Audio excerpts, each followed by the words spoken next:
An EBRC council member, professor, and founder of the Synthetic Biology Young Speaker Series, otherwise known as SynBYSS, Tae Seok Moon is on a mission to tackle the biggest problems of our time by building genetic circuits, collaborating with others, and bringing people together to hold important discussions. Our conversation spans from how he got into science, his varied scientific interests from biocontainment strategies to probiotics for the soil, to his passion for the next generations of scientists, and the nitty-gritty details of collaborating with many people across disciplines to make the future possible. We are the living revolution, and we welcome you to the discussion. Okay, so first of all, thank you for your kind invitation. My name is Tae Seok Moon, but I'm not from the moon. I'm not alien, and I'm currently working on multiple different things. But I want to just emphasize because you just start to mention about SynBYSS, and that is actually one thing I really passionate about. That is basically seminar series I'm doing weekly, virtually to feature the young, rising star speakers.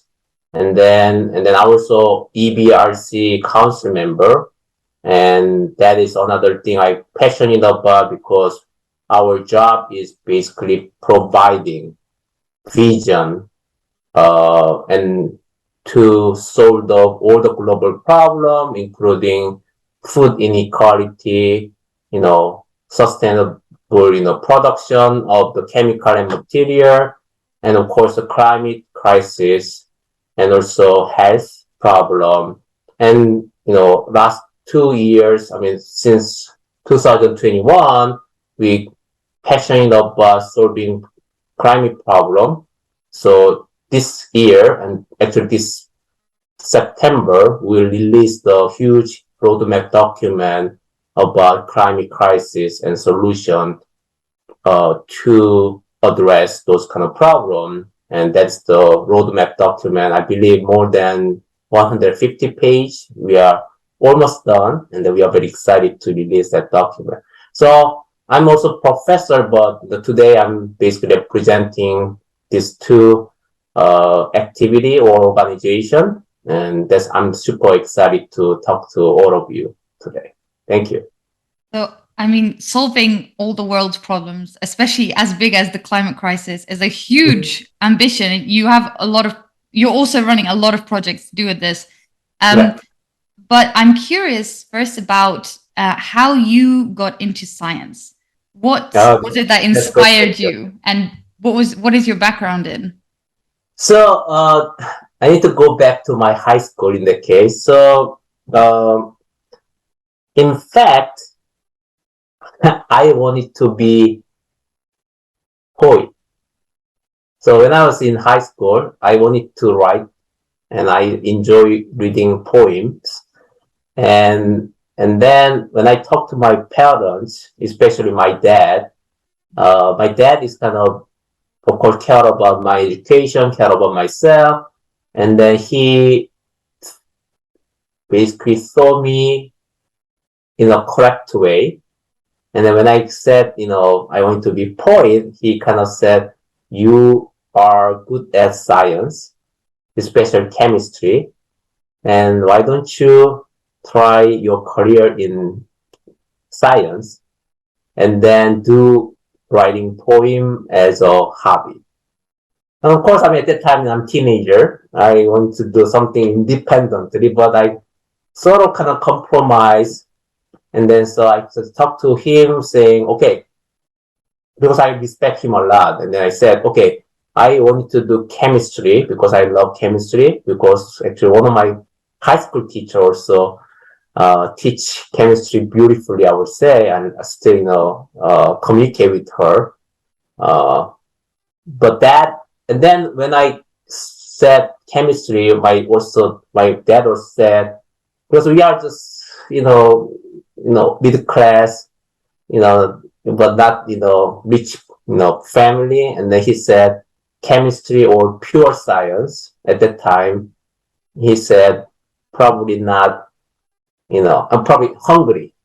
And that's kind of word, came out of his word, And then finally I kind of compromised again, and then I wanted to do applied chemistry in engineering school. So I start with the applied chemistry, but I start to love organic chemistry. That's kind of a bit different because every people I teach in my department, they not that much like the organic chemistry, but I'm probably a little bit outlier, and then I love the organic chemistry. And then I realized organic chemistry related to also biology. And I didn't take any advanced biology course in high school. I only took one basic biology course. But then I start to love biology, especially microbiology. So during my major work in college, I start to take lots of microbiology course in another department.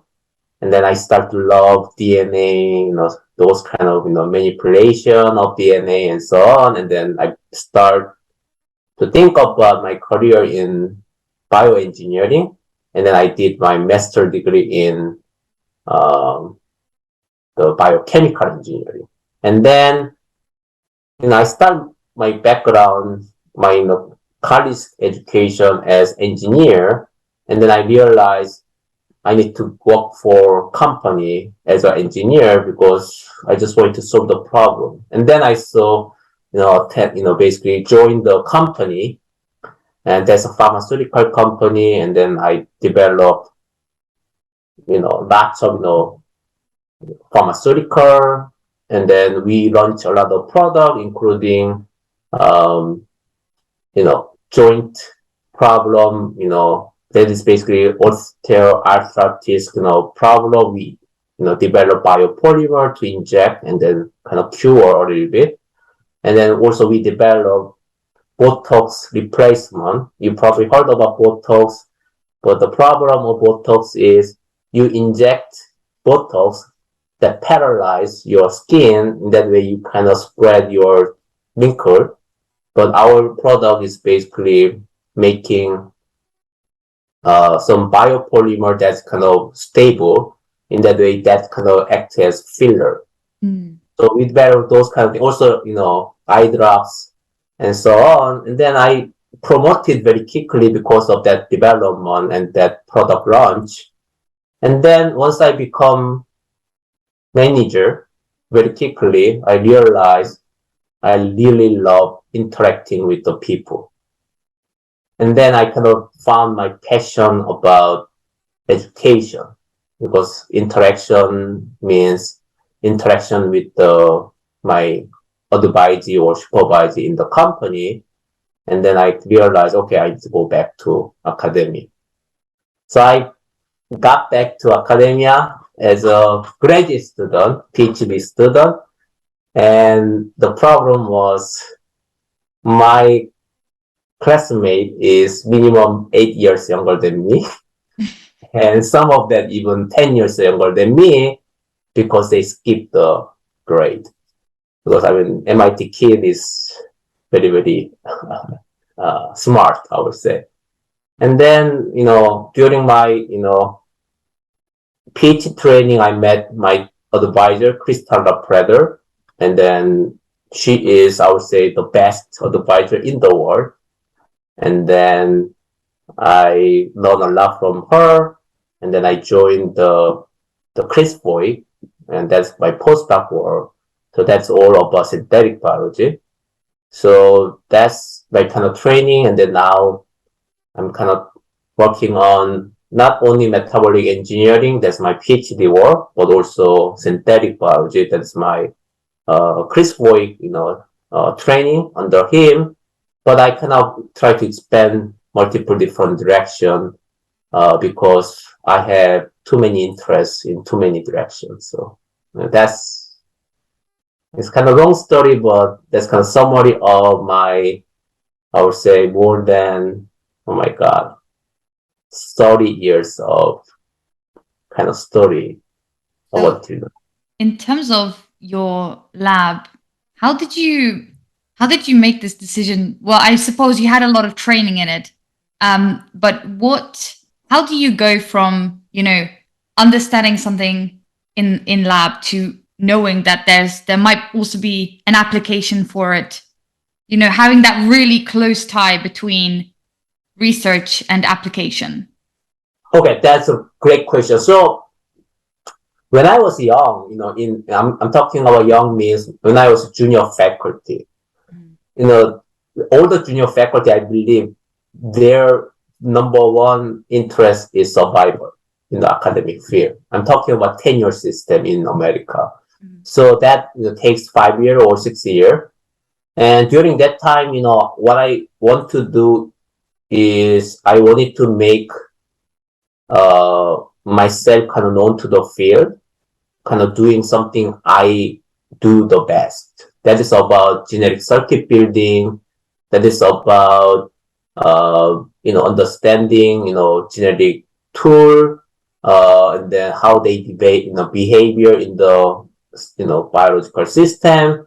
And also I wanted to apply those kind of tool to do something.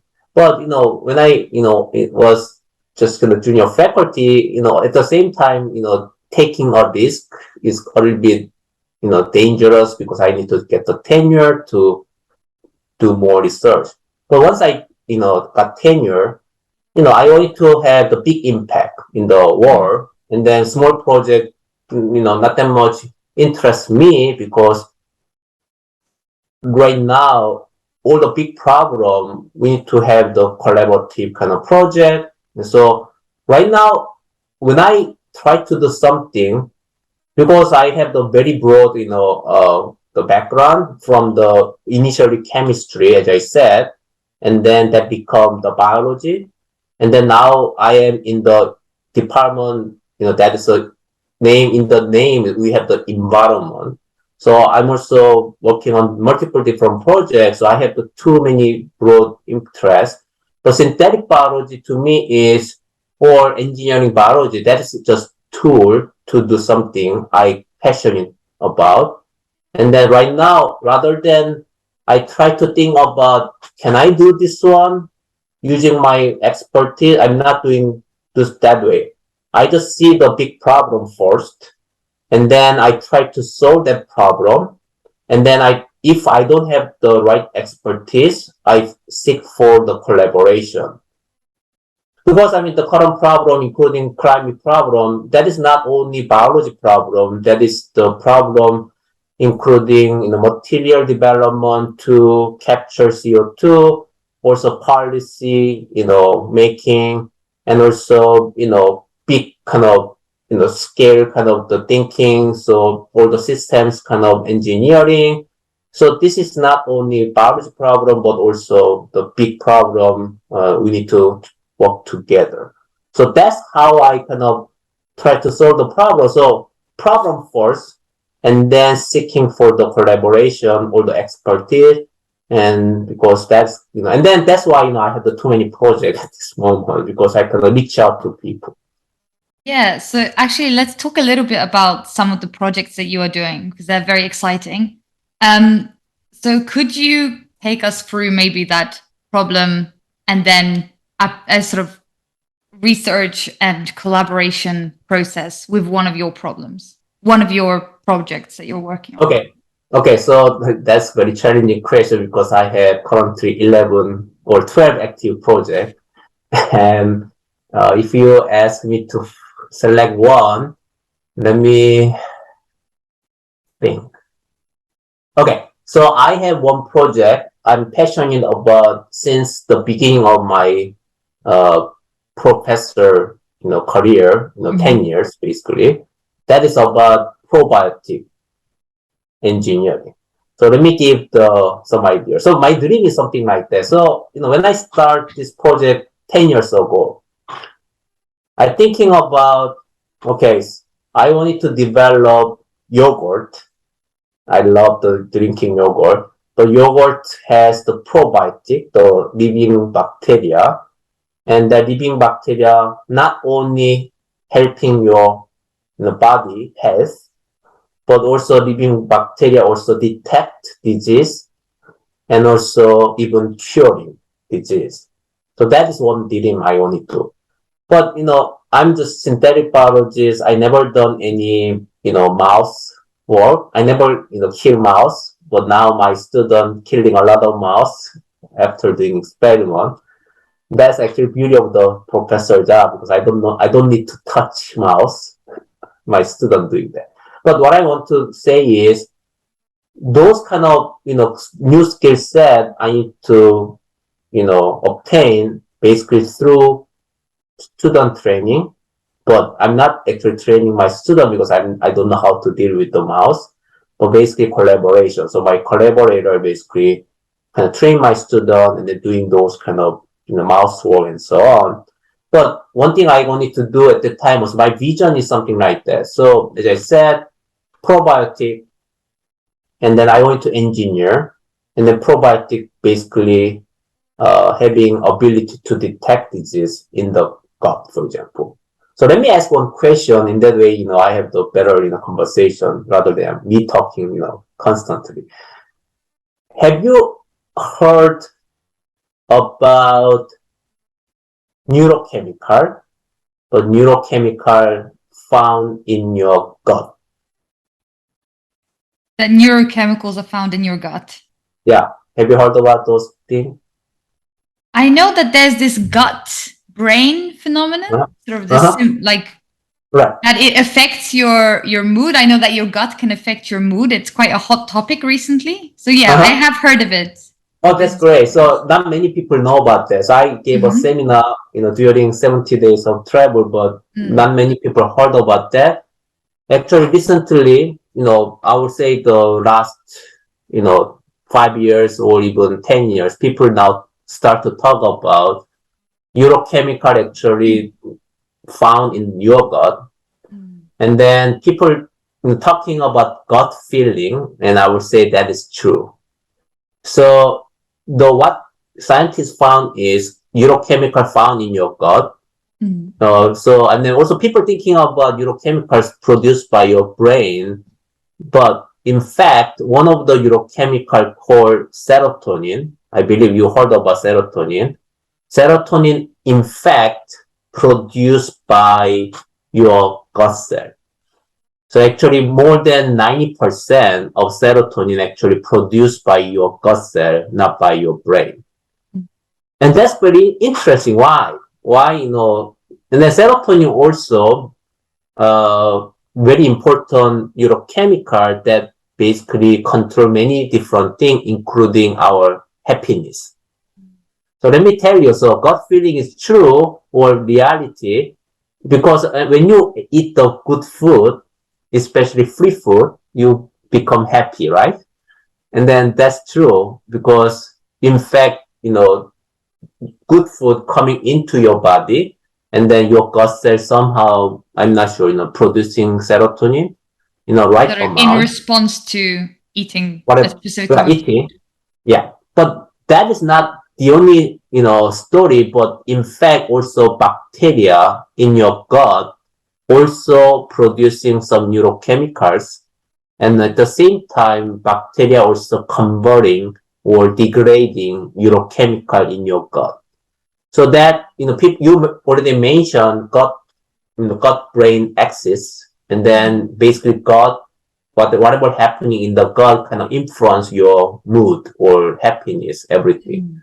So my vision was, also still is, one day you buy my yogurt, and my yogurt basically contain bacteria or probiotic, and probiotic basically detect chemical in your gut. And then I'm not sure you already eat your meal or not, but I'm sorry, I'm talking about poop. But in the morning you drink my yogurt and then you see your poop, and then let's say today your poop color is green, and that means your serotonin level is 100 and today is happy day. Okay? And tomorrow, unfortunately, your poop color is red, and that means serotonin level is 30 or below. Today is bad day because your serotonin level is too low.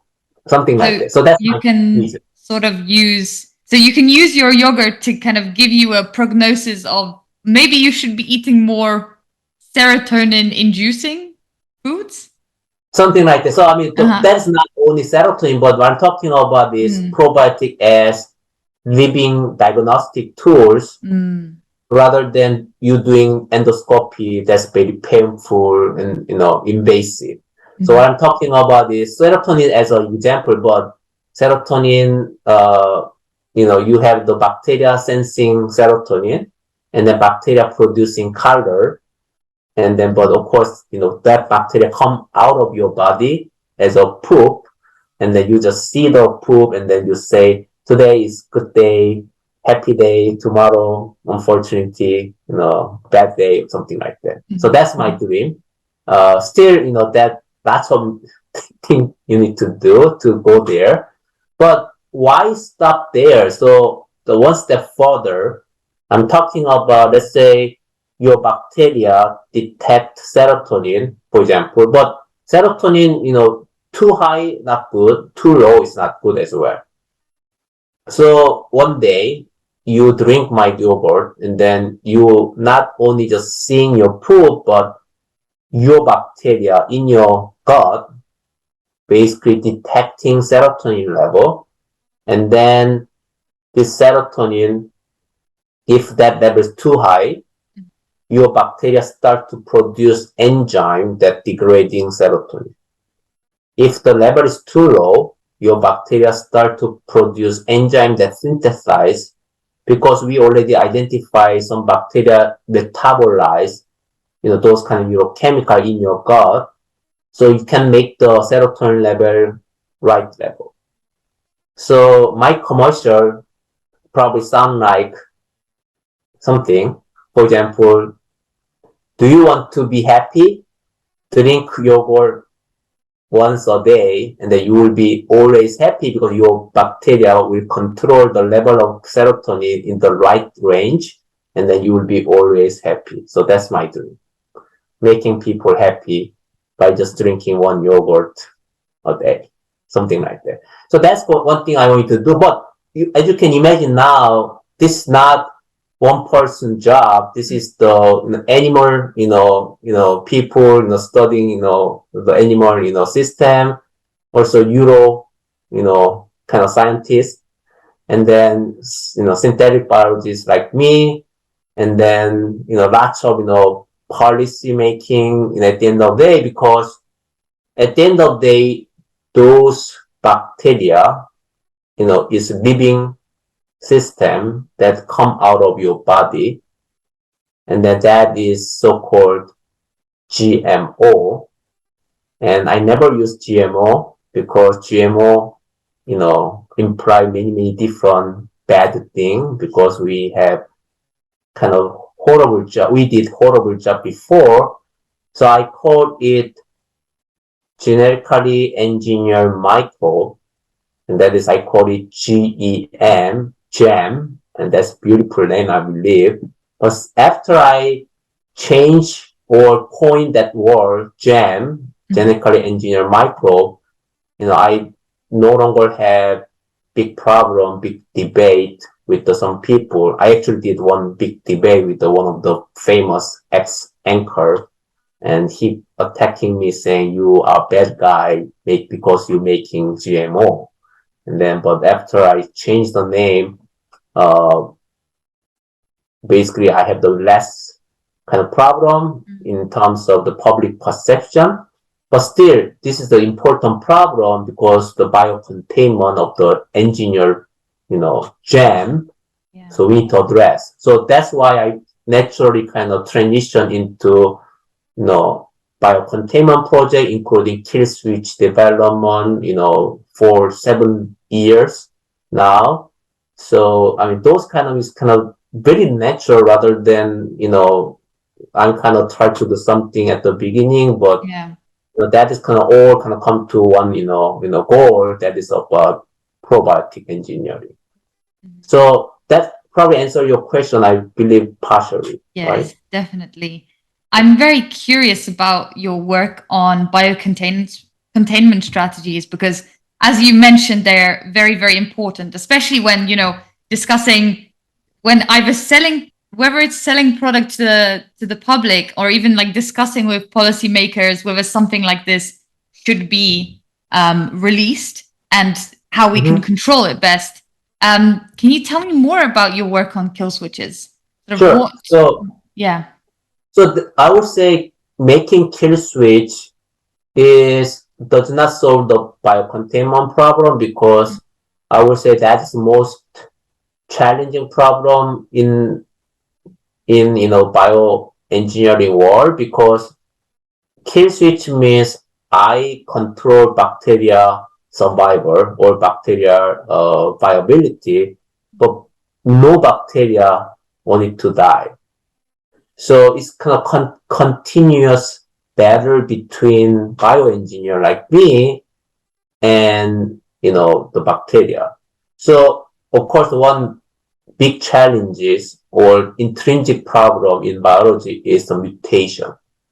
So we recently published one work in Nature Communication. I would say that is probably the best kill switch ever built in the up until now, because we completely eliminate all the bacteria in the mouse model we tested.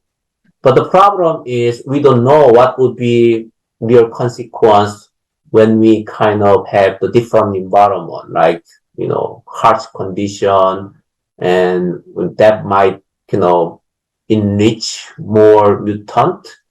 So this kind of this is kind of probably 10 years or 20 years more project, even though I claim the current kill switch perfectly eliminate all the bacteria when they go through mouse gut, and then even after release into the environment, they just die, because we use so-called temperature triggered kill switch. And once body temperature, that is 37, once they go out, temperature will be lower, even though UK now you're facing 40-degree, whatever, hot days, in crazy. But at night, and this, your temperature probably close to 30 or lower than 30 Celsius. And then my temperature sensor basically sensing those small temperature difference. And then at 30-degree or lower, basically bacteria die, because we have the kill switch, basically activate at the lower temperature than our body temperature. So you have you have a interaction between a biosensor and a kill switch mechanism. Right. So basically, the sensor trigger kill switch, and then one of the kill switch we develop is at 37, there's no activation of kill switch, but at the 30-degree, or basically if you have the 33 or below, roughly, but we tested at 30-degree, and at that temperature, basically your bacteria start to express all the machinery that basically kill the bacteria. So self-destruct, basically. So we demonstrate complete elimination of bacteria in the laboratory setup. We use the mice model, and then all the bacteria basically die. But the problem, as you can imagine, mutation may increase, or enrichment might be increasing in a different condition, like the different harsh condition, or during winter they kind of go outside, and then store, stay there, and then dormant stage, and then once spring or summer, come, we don't know what is consequence of those kind of new multiple or countless kind of scenario, right? So we currently, working on another project, to test or simulate multiple different, scenario in the real environment, using real soil sample, real water sample from the environment. What would be the consequence? We're seeing some, interesting data at this moment. but those kind of research should continue to understand the consequence of those bacteria in terms of mutation, in terms of their impact on the environment. So those kind of things is kind of one thing we are currently working on, and that's about part of the kill switch project at this moment. You also work in areas of sort of bioremediation. Right. So so the reason I kind of interest in those kind of kill switch is I interest in many different application, including bioremediation. And one of my big passion is about climate problem. And then under the climate problem, there are one big problem we currently having is the plastic pollution. Also, all the toxic chemical problem in the environment.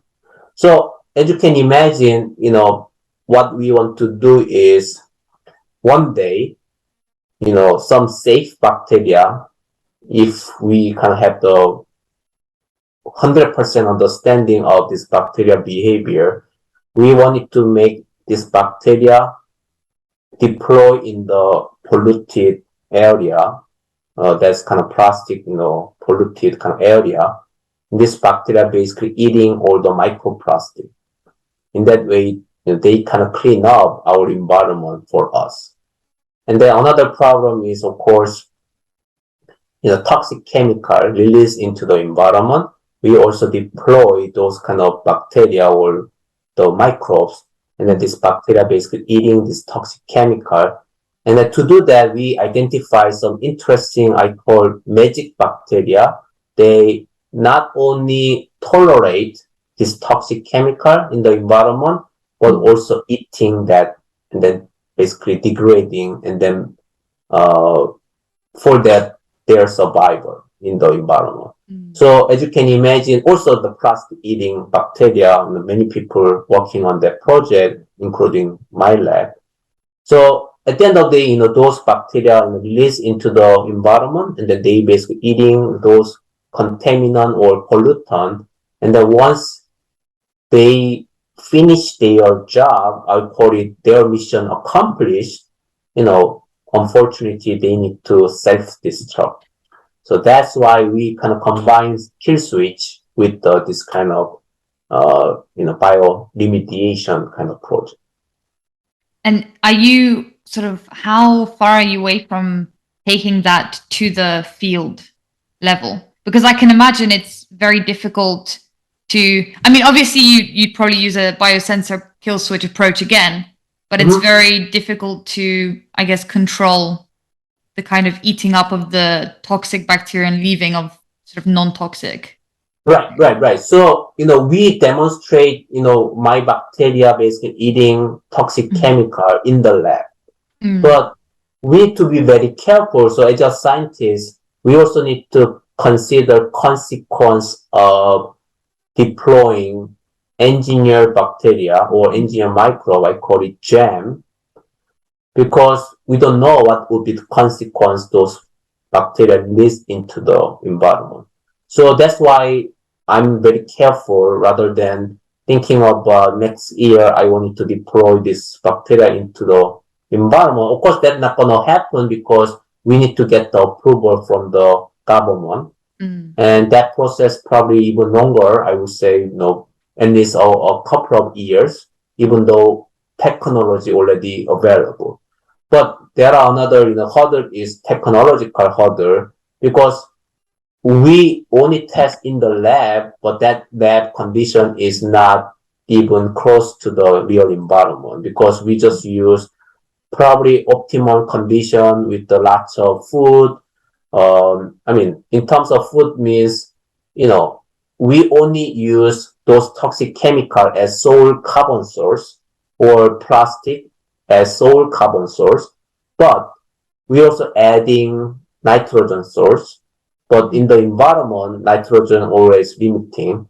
So how we gonna solve those kind of problem? Also, if they are limiting the bacteria kind of in the environment, that has the limited nitrogen source, do they kind of eating the pollutant, efficient way, as they do, in the lab.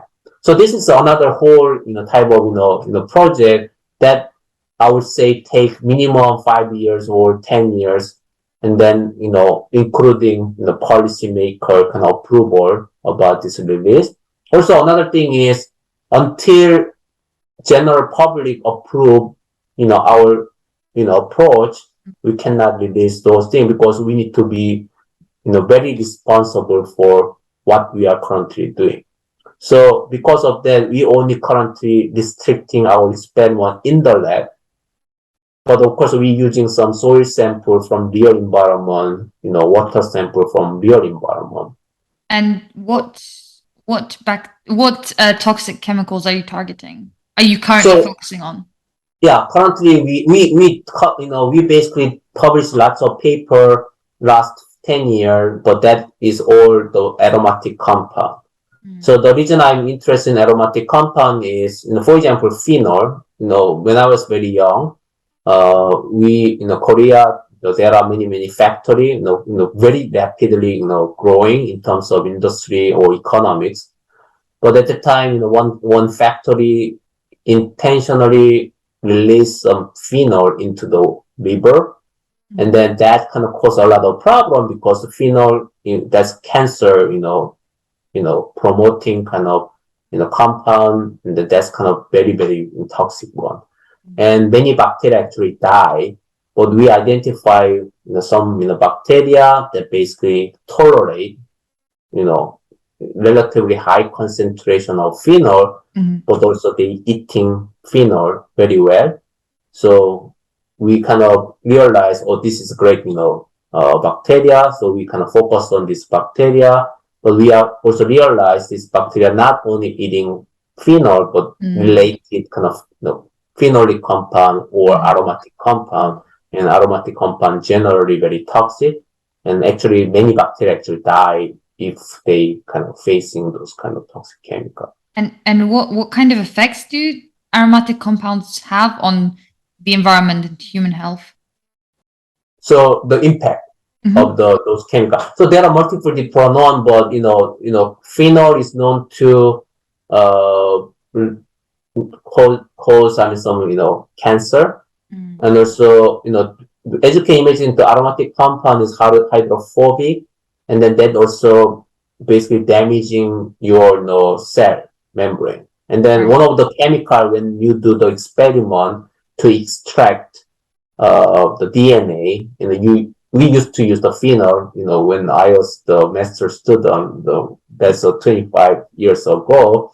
But because the phenol basically aggregate all the, the protein components and so on, that means your biomolecule will be damaged because of phenol. So that is kind of toxicity, I'm talking about. But other aromatic compounds also having those kind of problems, in general. So cancer is one kind of, problem, if you can expose to the phenol, for a long time. Yes, I mean, I also know that you're working on so many different, such a wide range of sort of projects targeting absolutely everything, it seems sometimes. Yeah.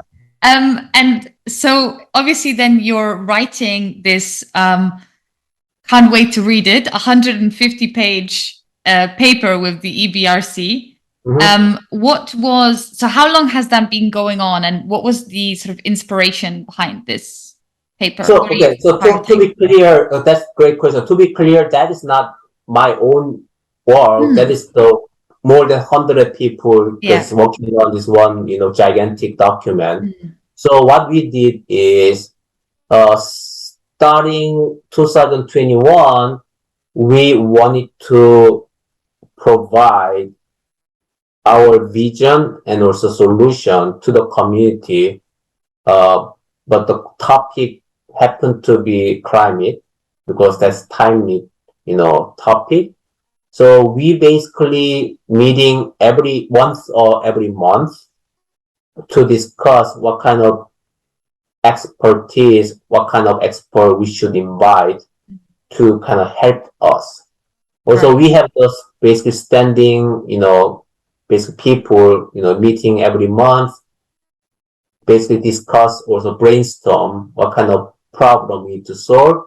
There are too many problems under the climate crisis, and what kind of project we need to develop in the future, let's say 3 years from now, 5 years from now, and 10 years and 20 years to solve this problem.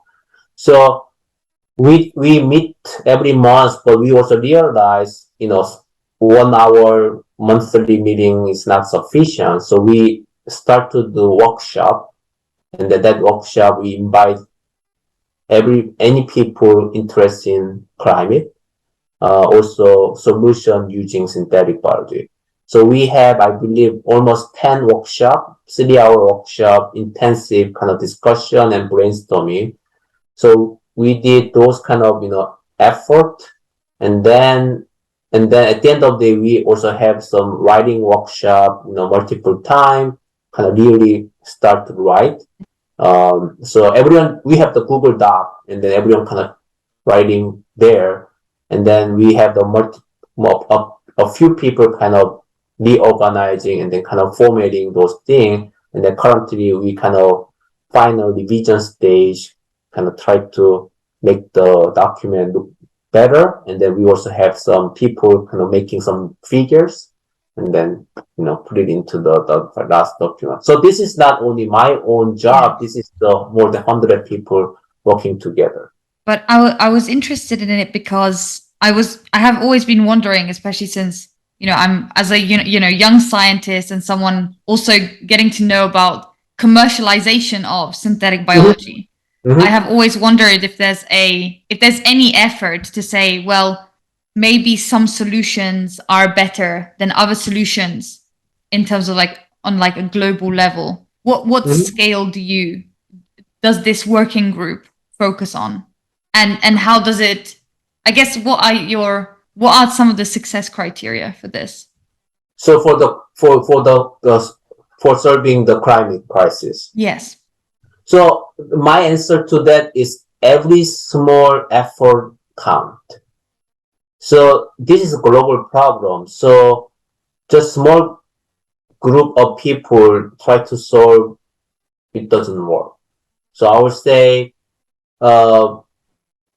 this is the very serious problem. And then if we do not act immediately, I would say there's no future for our next generation, because I'm seeing the tipping point. Tipping point means kind of some point suddenly we have the collapse. I'm seeing the tipping point is very, very close, closer than we expected. So every single effort is important, but if somebody asks me, what would be one solution, I guess, that's your question. And then for example, if somebody give me $1 billion and then to solve the climate problem, I'm the synthetic biologist, but I will probably, and then if I have power to do whatever to solve this problem, I probably plant trees using all $1 billion without doing any technology. Because I believe the current problem we're having is coming from humans' arrogance. That arrogance, I mean, is we own the planet. But I believe that is not true. This planet basically shared by humans, but also shared with bacteria, virus, animals, and every single living entity in this world. But somehow humans become arrogant and then believe we own this planet, and we need to change that mindset. So first thing I could do if I have the $1 billion and the power to do whatever I want to do, I probably plant all the trees globally. But that's not a realistic solution, I would say, because people will be against my plan. So second option would be rely on technology. That's why I'm relying on the synthetic biology. And then one paper actually accepted yesterday. That is about my vision. I can tell you what is my vision. So people kind of right now, up until now, thinking about, okay, we have the CO2 coming out of the factory, and then we could kind of capture that CO2 and then kind of convert that into whatever chemical. And then Ranjatech recently published one beautiful paper in Nature Biotech. And then that's beautiful paper. If you do not read that paper, I'm recommend reading that paper. But that is kind of local, one factory, solution. But you can, expand to different factory. But I'm thinking much bigger scale kind of solution, and that is basically seeing entire soil ecosystem as a huge bioreactor. I think I already kind of expressed those kind of a little bit crazy or ambitious idea in that paper. That paper will be out soon. But the bottom line or essence is I see those soil as big, gigantic reactor. And in the soil, there are many, many bacteria. We call it microbiota. And this microbiota, some members of microbiota basically capture CO2 from the environment. And then some microbiota also converting that CO2 into some biomass. And then also even making some high value chemical. So if you kind of change your mindset, like the soil as a big bioreactor, you could reduce CO2, also capture CO2 and store the carbon in the soil, and then potentially using those bacteria, converting CO2 into high value compound. In that way, you may solve the problem. One of them is sustainable production of the, compound or chemical or material, rather than relying on the petroleum. But at the same time, reducing those kind of the CO2, the greenhouse gas. And then another thing, I kind of very interested in is that there are many, many animals generating CH4. That's another greenhouse gas. But I heard, from some, people, basically they kind of develop something in that way you reduce those kind of CH4 generation from the, cows, from the animals. And then that is another thing about the microbiota. So what I kind of envision right now is we now engineer microbiota, and then microbiota kind of to reduce those kind of greenhouse gas generation, or even enhanced capturing of this kind of the greenhouse gas using the microbiota. And then that's kind of currently I kind of very interested in. I'm going that direction at this moment. So almost like making the soil, like infusing the soil with like planet probiotics, essentially. Yeah, exactly. This. So that is exactly I'm thinking. So those kind of probiotic. We thinking probiotic as helping our health. But actually, I exactly use the probiotic in that paper, and that's kind of very interesting. You mentioned that one. But I'm thinking about probiotic for the entire planet. So some bacteria helping a lot of other bacteria.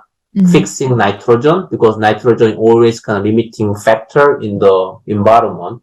But by fixing nitrogen, they helping other bacteria. So bacteria sometimes you feel bacteria is selfish, but that sometimes been helpful to other bacteria. And then not only nitrogen fixing, but carbon fixing. And then I'm thinking about entire planet. But soil is kind of one, ecosystem, but you can think about other ecosystem, water ecosystem, ocean, those things.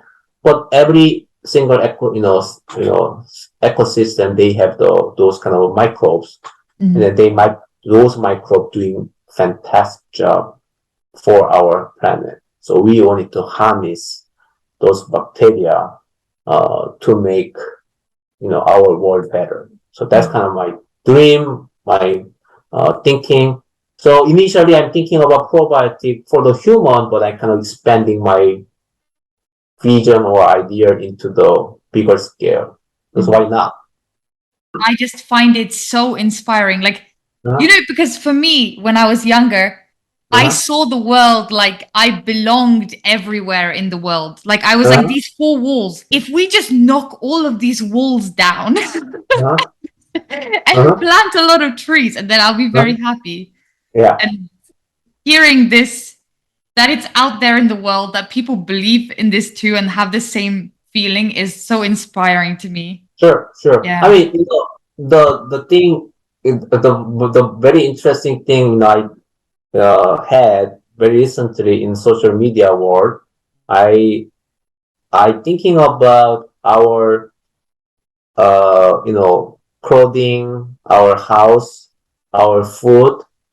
We could basically make everything from living system. So I saw one beautiful article in Nature Biotech. I just post with my vision that is about I mean, that's kind of challenging, also very ambitious kind of idea, but that is about in the future, we now have, clothing made by bacteria.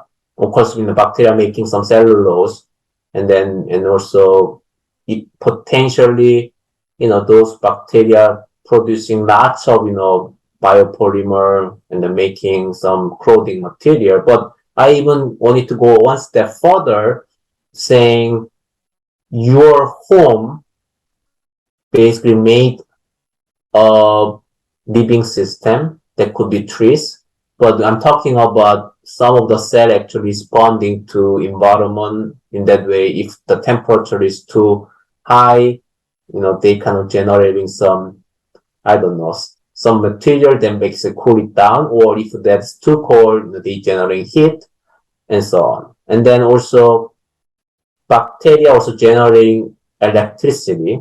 So I'm talking about living battery that power your, whatever device.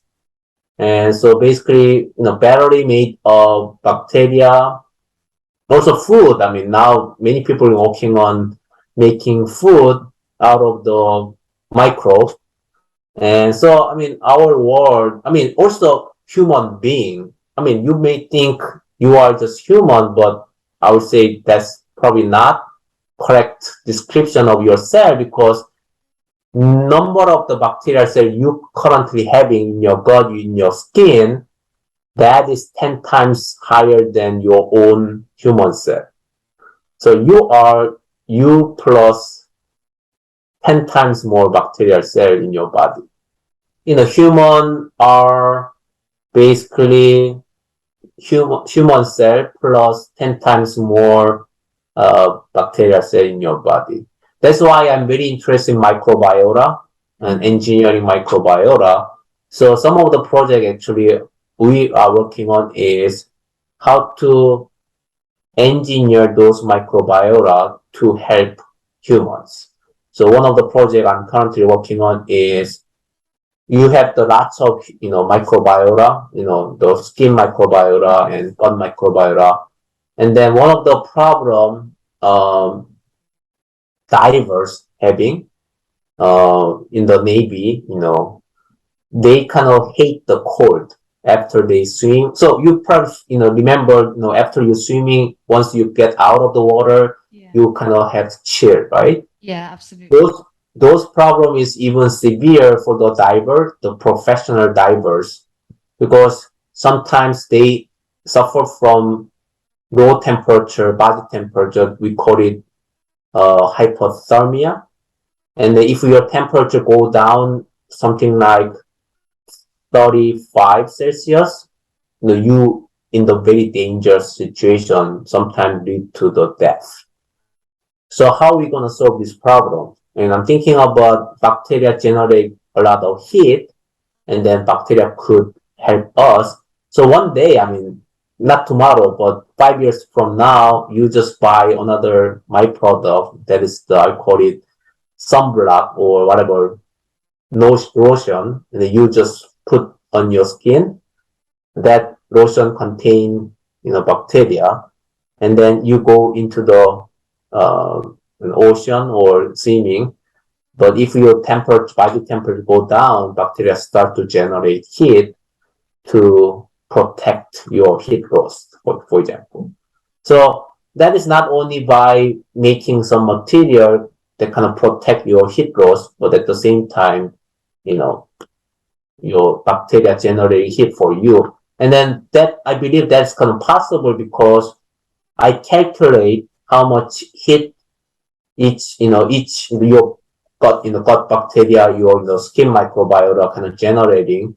And then basically if you do not lose those heat from the bacteria to the environment, the temperature increase or your body temperature increase would be 1 Celsius per hour. So that's a lot of heat generated by the bacteria. So, I mean, that's another my crazy idea. And luckily, the project going very well. I didn't expect the project going very well. The another project I'm talking about is biomineralization. So bacteria basically extracting the rare earth element. So that is actually very important because your cell phone and then your computer require those kind of rare earth element to make this computer and cell phone. But that's rare because that's rare earth element. So we need to extract those things from the environment. And then we are currently using bacteria to do that. Also, I wanted to thinking about not only Earth, but thinking about space. So I'm sending actually bacteria to the moon. So my summer vacation next year would be in the moon. That's very, very ambitious. Any specific type of bacteria? So we will start one project, funded by the government. Mm-hmm. But what we want to do is in the space, the resource are limited, right? So we wanted to basically test bacteria in the microgravity situation or high radiation, gamma ray, and so on. But we wanted to make the bacteria survive in that harsh condition. At the same time, the bacteria basically converting the waste into whatever valuable product that is useful for space exploration. At the same time, we wanted to make the photosynthetic bacteria generating some food or some carbon for another bacteria support. In that way, they making some material in the space. But that's kind of one thing we need to do. So we are currently working on that project at this moment. Actually, I have been thinking about that many years, but we finally got funding from the government. So putting bacteria to work. Yeah, basically bacteria, not only in this kind of world, but also in the space. So one day those bacteria, making Mars, suitable environment. For example, if Mars, we need to have the right level of the oxygen, for human, kind of live, right? If you have the cyanobacteria, that's photosynthetic bacteria, sort of kind of successfully converting lots of CO2 into the oxygen in that environment, we may have new home. So in some ways, a bottom-up terraforming approach. Yeah, exactly. So that's correct word. So terraforming is the correct word to do that. But not tomorrow. Probably that takes, I don't know, decades of effort. But next thing, next summer, I may go to Moon rather than going to European country. Why not? So my vacation. So recently you did your 70 days of traveling and you visited sort of 20, you gave talks at like 25 institutions. What was your inspiration behind this? Because this is also quite an ambitious thing to do. So the first thing I want to say is why not? Right? Why not? Because so personally, I wanted to do that when I was college student, but I'm poor college student at the time, so my family is not that rich, families. So actually, my friend, actually did some backpacking, 1 month backpacking at the time, but I couldn't do that because I don't have money.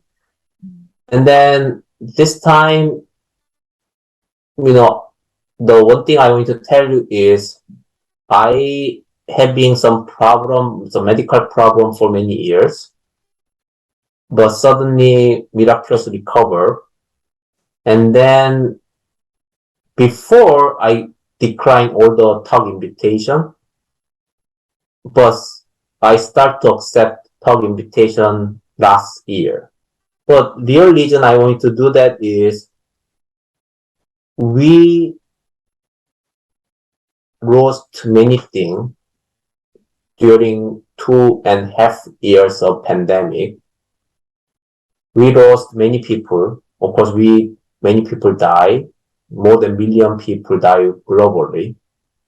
And then many people even cannot go to their family's funeral because, for example, India, many of my friends actually couldn't go to visit their family because India border basically closed for many months or even year.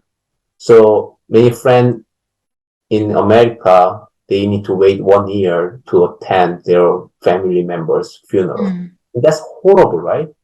I mean, this is not the world we wanted to live. So that's another reason I sort of start social media. I never done that any social media, but I start to do social media last year because I realized one important thing we also lost is human connection. So at that time, we cannot travel, last year, we cannot travel because of COVID, but I just wanted to connect with people virtually first. And then this year, I kind of realized, okay, when I kind of plan to do travel, and then I didn't expect 70 days of travel, but at the end of the day, altogether 25, different place, Asia, Mexico, and the European country. I mean, that becomes 70 days. So that's not my limitation. But one thing I want to do is connect with people again and then resume human interaction. And when I plan to do that, still very unclear in terms of COVID rule. I kind of believe I need to take a lot of testing. That's not convenient, but why not? Because I don't want to wait 1 more year. And I just want to do it. So I just do it. And then that worked out. So that's my story. I mean, motivation. I'm sure a lot of, young scientists watching this might be, perhaps they're new to scientific conferences, perhaps they're new to, scientific seminars in general. What would you say is usually the purpose, or what good does it bring to be in these seminars to, discuss things in person like this?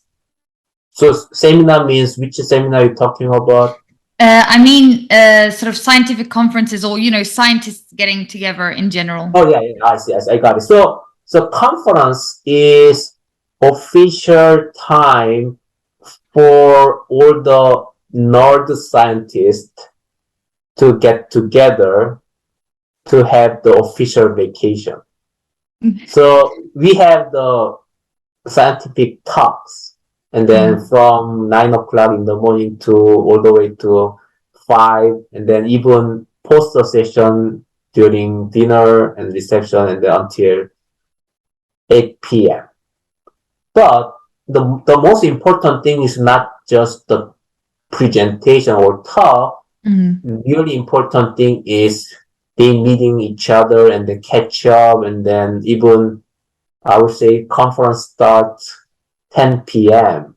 and drinking together, and then even dancing together. I mean, I actually did dance with my advisor and my advisor's advisor in one conference, because all the nerds need vacation, and then that's the official way to do that. Of course, we learn a lot during conference because we're watching, and then we also kind of excited by the new finding from another group, because that's even sometimes before the publication. And then, as you can imagine, there are too many publications out there. I cannot follow all of that, but conference is really good way to have the summarized kind of snapshot of today, and then just 2 days, 3 days of extensive listening to what they saying. We have some idea what is current trend, because also we could ask the question if we don't understand some part, or you are interested in this portion of the talk, because when you read the paper, we tend to fall asleep, because even that excited, but the writing and the reading sometimes make us sleepy, especially after lunch. But when you listen to somebody else, and then we engage, also asking questions, we get more information rather than reading paper for 30 minutes, but listening one talk 10 minutes, we observe more information. So I would say conference is not only listening to other people's work, but also interacting, drinking, dancing, and those kind of things, conversation. And so that's why I love those kind of conference a lot. And it does, I mean, it definitely fosters sort of collaborations between scientists. And you, Right. of course, a lot of your work is a lot of collaboration with lots of different people. So how do you, aside from going to conferences, how do you actually foster interdisciplinary collaborations? So that's a very great question. So, I mean, collaboration is easy or difficult, because the first thing you need to think about is chemistry between people. So, as I said, all the professor, I would say, is super ego, because they kind of study, also nerd, they study for decades, and then they believe their own field is kind of whatever their kingdom, right? So, but collaboration require, some part you need to kind of compromise, and then some part you need to listen to other people.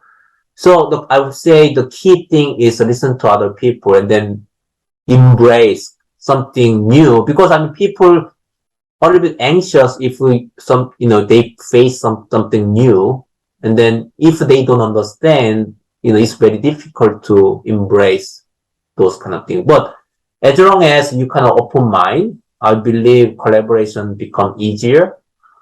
But sometimes, I kind of find some people, not that easy to collaborate, because, they have their own idea. They do not kind of try to embrace other people's opinion. And sometimes, they also do not deliver, because they kind of only wanted to get the money. And then after we get the funding, and they do not work on that project, because initially they not that much passionate about this one. So the key element of the collaboration is interest in other people's work, and then try to understand their work. And then the good thing is we have the one goal, solving whatever problem. And then as long as you're passionate about solving that problem, I believe collaboration will be,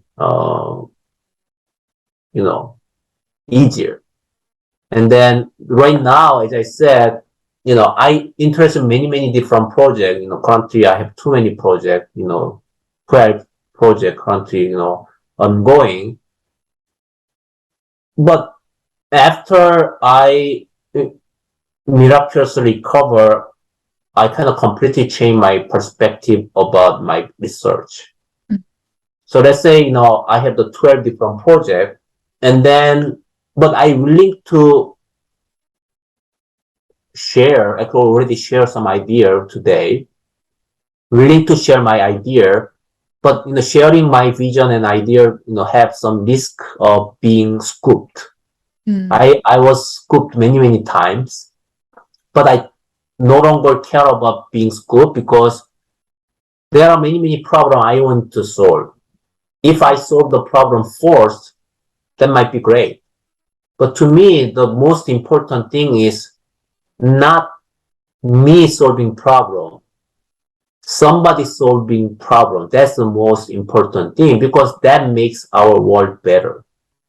So by sharing my vision and my idea, and then somebody scoop me, I probably will be happy because that problem, I believe, good problem, and that problem already solved without me putting any energy into that. The only thing I need to do is giving my vision and my idea, and then excite people, and then somebody kind of inspired by my talking. That's another reason I actually did the 25 seminar, 70 days, because I believe especially young people have huge potential to solve problem. Because I'm getting old. I mean, I'm almost 50, and then I only have probably 10 more active years of research.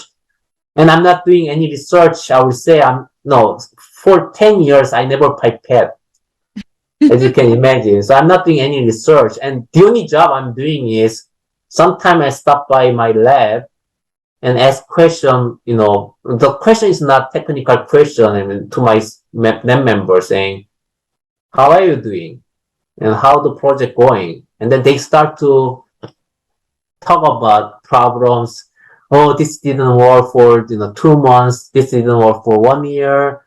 But finally, one thing working. And then the only thing I need to do is great job. And then they kind of happy, right? And then several months later or several weeks later, they bring professor. Finally, everything worked, and then it's time to publishing, right? And then I said another word is fantastic, great job. And then we have the paper. And then at the end of the day, great thing of my job is I do nothing, right? Entire time my students spend, my postdoc spend 2 years, 3 years, and then they write the papers. I mean, in general, I also write the paper myself, a lot, after multiple revision. And sometimes I write everything from scratch. And then, but no matter what happened, they put my name at the end of the paper, right? And then I become one of the authors, corresponding author, even though I've done nothing, right? So why should I care? So it's important for my students, they become force. But to me, if somebody solve the problem, young people solve the problem for us, that's what I want to see next 10 years during my research career. So that's why I'm willing to share any unpublished work, vision, ideas. I've done that even 10 years ago or 8 years ago. At that time, a little bit different perspective because I need to give up my talk, one of the big conference after Professor Francis Arnold keynote talk. And I just started 2 years ago. I didn't have data at the time. So I shared all my vision at the time for 30-minute talk because I wanted to impress Francis Arnold. At the same time, more than 500 people, they didn't leave the room because that's after Francis Arnold's keynote talk. And then I scooped by multiple people, multiple big guys. But I don't care. I mean, now, because at the time I'm a little bit sad whenever I saw the new paper, because that was during my junior faculty period. But now I don't care because I want somebody solve the problem, especially young people, because they do the real research. I'm not doing any research. And so your kind of belief, in some ways, your belief and encouragement of young people has led you to start the synthetic biology young leaders series, SynBYSS. Young speaker series. Yes, SynBYSS. Tell me more about, because that has a very interesting structure that's unusual for seminars, right? Yeah. So that is actually, I start that from my guilty feeling. So as I said earlier, I literally accept all the talk invitation without thinking. So I end up talking in the conference or seminar 43 times last year. And then this year, I'm probably doing more than 50. So total probably 100 each, presentation. That's a lot. But last year, I mean, in the middle of summer, I believe the late June, I feel horrible. I feel guilty because when I attend virtual conference, last year mostly virtual conference, but most of the talk spot actually went to, big guys, big names. Also, mid-career people like me, but not many junior faculty or junior, postdoc in the conference because we have limited conference. Also, each conference, they only have limited time spot because they start to talk about June fatigue. And I'm not sure what June fatigue means because we have the better conference in terms of fatigue because you could go bathroom anytime you want to go by, camera off, basically turning off the camera. And then you could eat while you listen to other people's talk. And I don't understand Zoom fatigue because Zoom fatigue is, probably watching too many, video stream from the Zoom. But of course, I mean, Zoom fatigue I understand because there is no human interaction, near 3D interaction. So that is Zoom fatigue, I believe.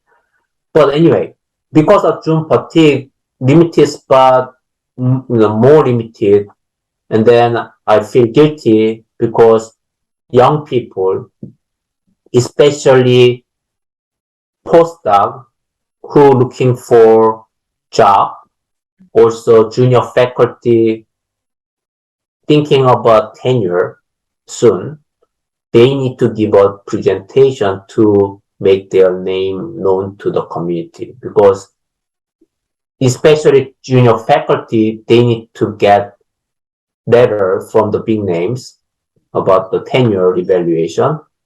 But to do that, people normally go to seminar.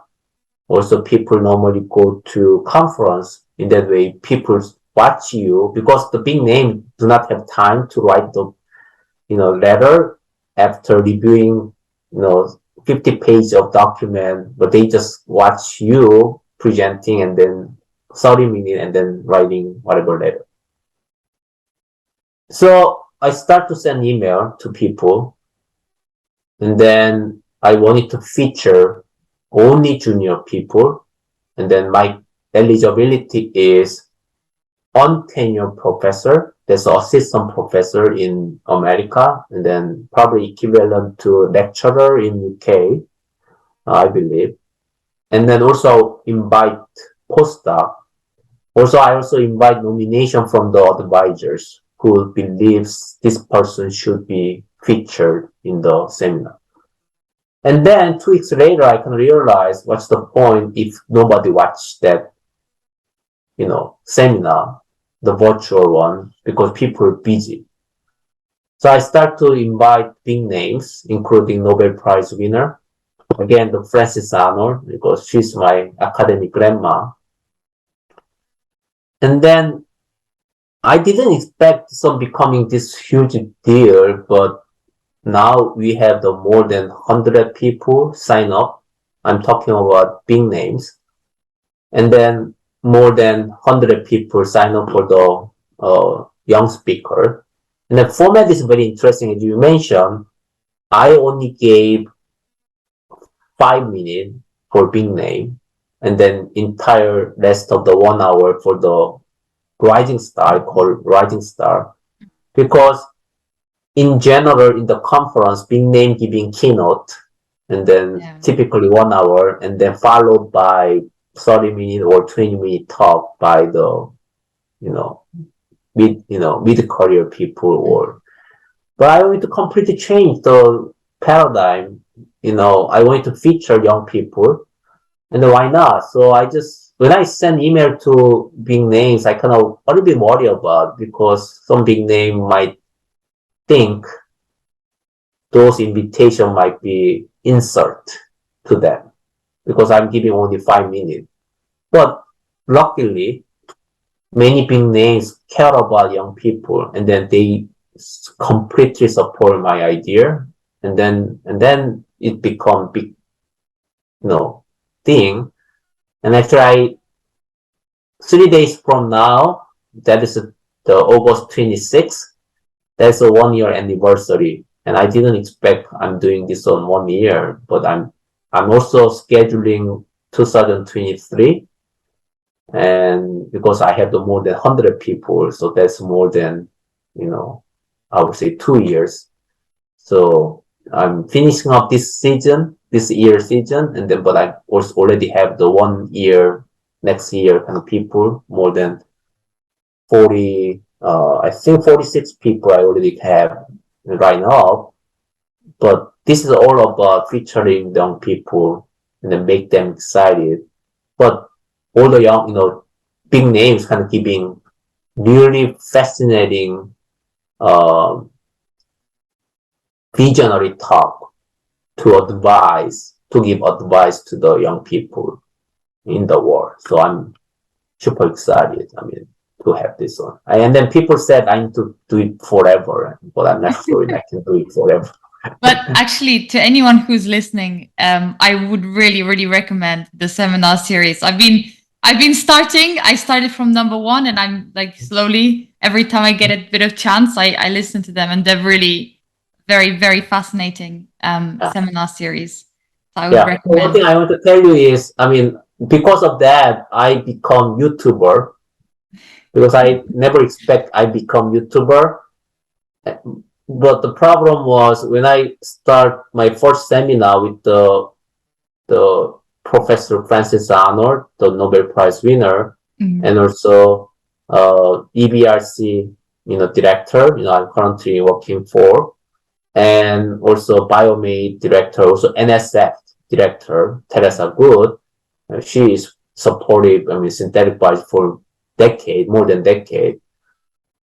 We have several hundred people joining library during the seminar, and then I got too many emails from people, more than 30 emails, but all of that is complaint, because I claim in the social media this is global seminar, but they claim this is not, because I ignore Asian people and Africa people, Australian people, because the time I'm currently doing is 10 o'clock my time, US Central Time, but that is basically midnight or 1 a.m., 2 a.m. their time. So because of that, I realized, okay, I need to release this video after recording. And then luckily I record the first video, because I wanted to give that video to the young people, the speaker. Because the way I kind of practice my English, because I'm not native speaker, so my grammar when I speak, horrible, I would say. And then I wanted to watch my own video to improve my speaking.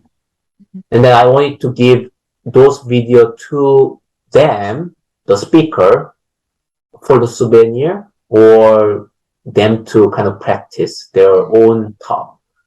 And then I got all the permission from people, and then I released that video. And then now people watch that YouTube video more than joining online library. So I become YouTuber. What an interesting way to become a YouTuber. Yeah. So actually, on that note, what advice would you give, young scientists, young students starting just at the beginning of their scientific career? Oh, that's a great question. So I would say I'll have the multiple different things. First thing is research sucks. So that is true. And the reason I'm talking about is people get into science or engineering, their training is mostly from undergraduate training. They only learn science and engineering from the textbook. The problem of textbook, of course, textbook giving lots of fundamental understanding, and that's great. But the problem of textbook is they only giving them success story and then beautifully designed teaching material, and everything should perfect, right? And then everything should have solution. But that's not true in research. And I done central dogma, DNA, RNA into protein, and also I learned DNA structure, blah blah blah. But when you start, for example, cloning, you cannot see the DNA, right? Yeah. And then cloning sounds fancy, but if you do cloning 10 years, this is just kind of doing everyday cooking, and then you become bored, right? Yeah. You're just kind of mixing the liquid, and then you cannot see the DNA. The only time you see the DNA is the band, but that's not real DNA. That's kind of colored, stained DNA. So my point here is that research sucks. And then also the other thing is you need to face a lot of failure. I would say 90% of failure and 10% success. I would say you are super successful. I would say if you fail 99% and then 1% success, then 1% success become one paper. So research truly sucks. And then the other thing I want to tell you is fail miserably when you are young, because we learn a lot from failure. And then many people, especially many smart people, actually very successful. I mean, even, they do not consider failed experiment, but some people very skillful, and then they every kind of thing they try, one paper and another. But when you try very challenging problem later on, like me, if I didn't fail when I was young, probably I cannot handle those kind of failure, because I never fail. For example, if I never fail, the one failure make my kind of life so miserable, because if you don't have any failure before, and then it's very difficult to overcome if the failure come into your life when you are a little bit old. But so almost like people, building a resistance to larger and larger failures. Right. So if you fail a lot, when you are young, you have the chance to overcome and then restart. And then I wanted to see, those young people fail miserably, because especially during your training, because school is kind of system protect you even you fail, right?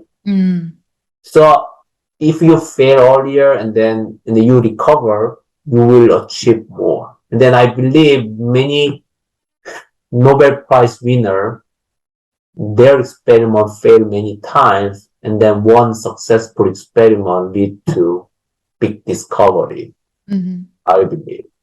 So, but I'm not saying you need to intentionally fail, kind of mixing the two liquid in a wrong way. I'm talking about even if you fail, something you expected to be successful, don't disappoint it because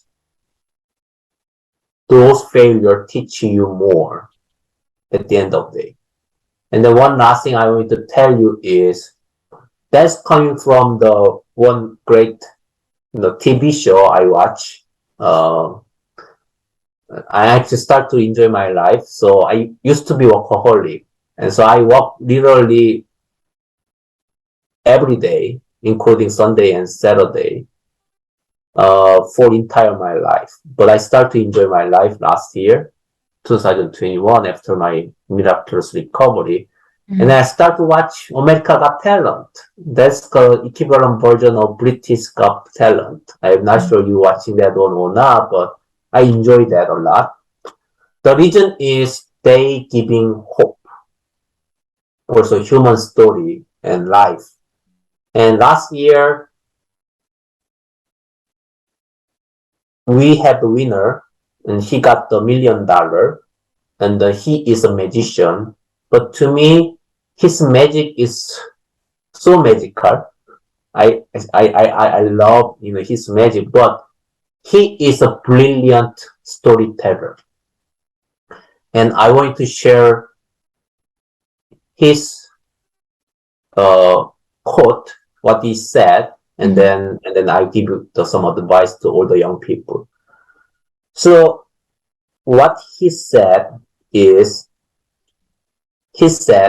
quote, giving is the foundation of change, unquote. So that's very important. So he also used that concept during his magic, and he saw beautiful magic. That theme is about giving. And the reason I'm talking about that one is kind of related to everything happened to me. So as I said, I almost died. I mean, I waiting for my last day. So because I had a medical problem that coming from misdiagnosis at the beginning, but that misdiagnosis, lead to prescription, and that prescription drug actually giving me some problem, some side effect, and then the side effect become another, doctor visit, and then another, side effect, and so on.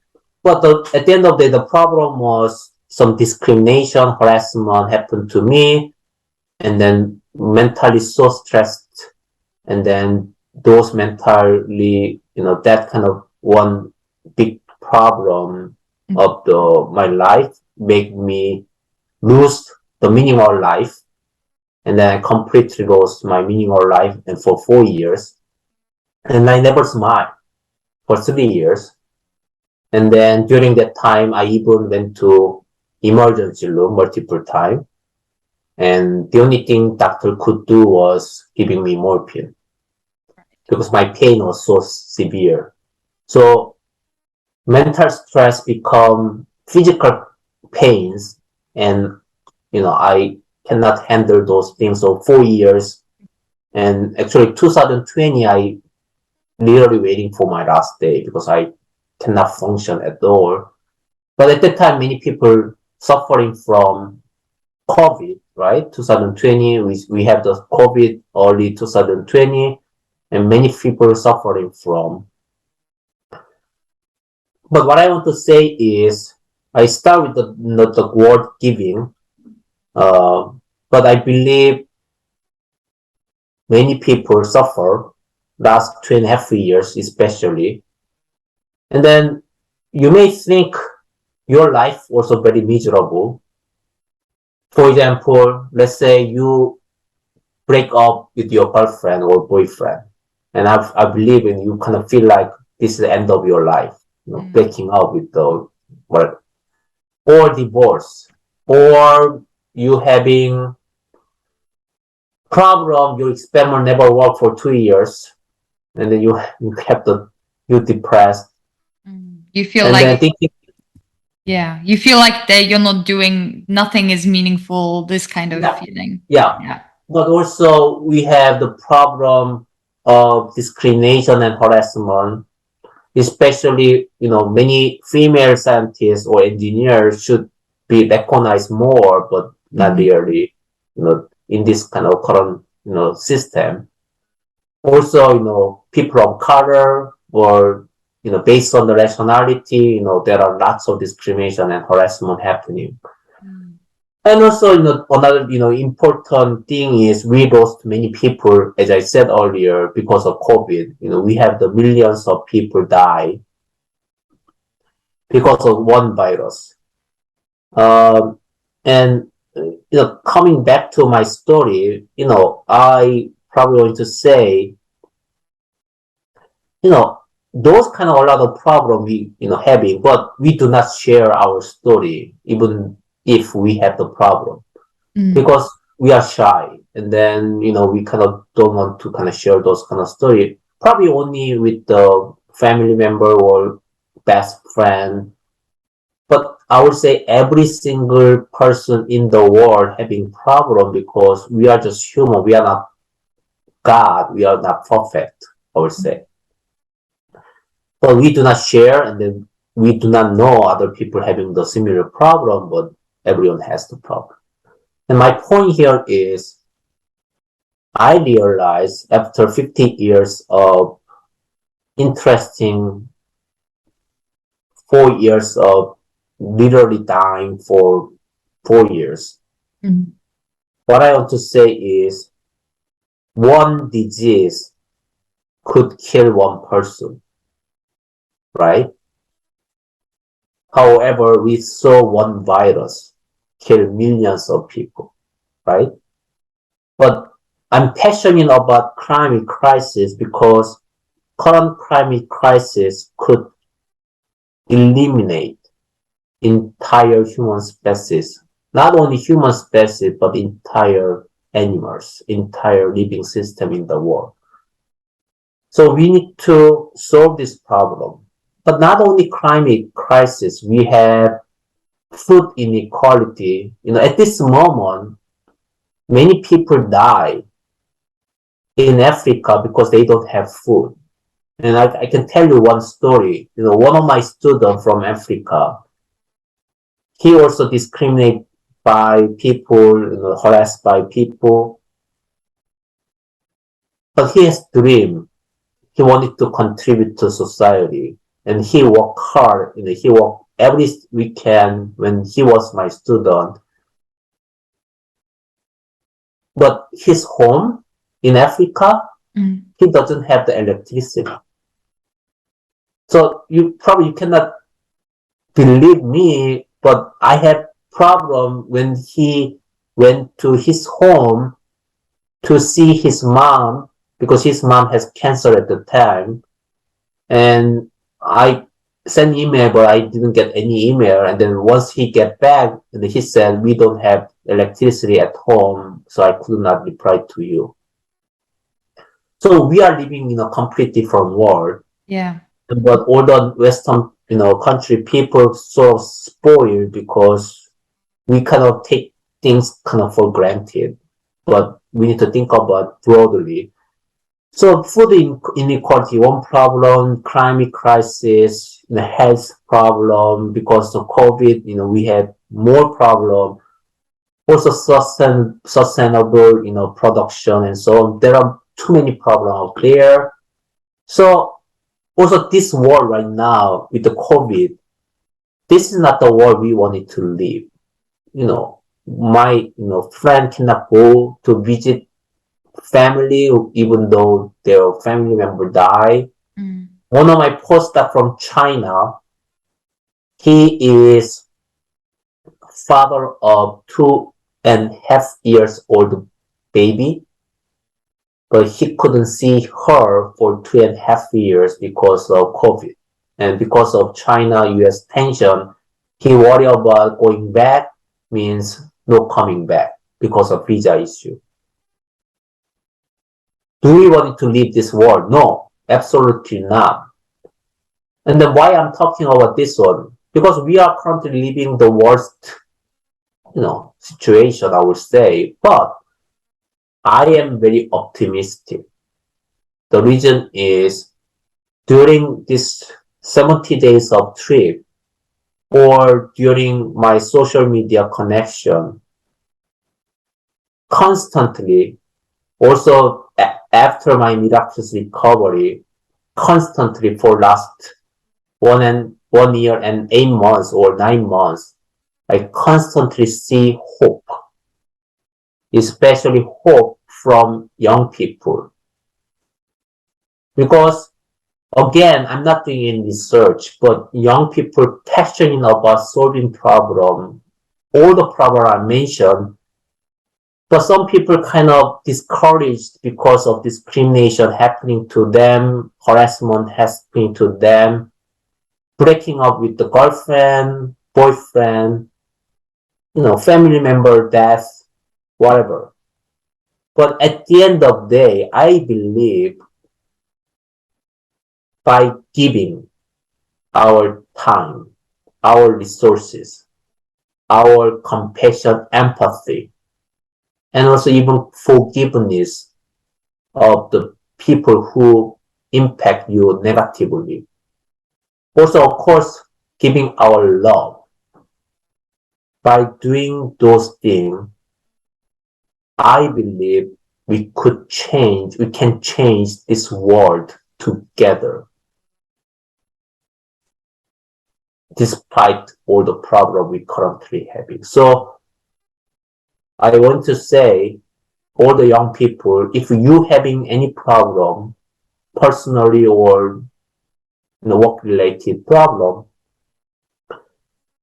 never give up. I would say nothing is impossible. And then dream high, and we could change. We will change the world together. And the keyword is together. And then also keyword is you are the future leader because you are young, you have passion, and also I believe your dream will come true if you believe in yourself. So that's my last advice to every single young people, one person in the world, because I rely on you, because I see potential hope from young people. And so thank you because your excitement, your passion, because you will make the big change in the world. So that's one thing I want to say. It was highly inspirational. So Professor Tae Seok Moon, thank you so much for having this discussion. And I hope for all the listeners out there that you've taken a lot from it. So thank you very much. Sure. Thank you. Thank you for listening. If you enjoyed this episode, give us a like, a follow, and don't forget to share with your friends. We'll see you in the next episode.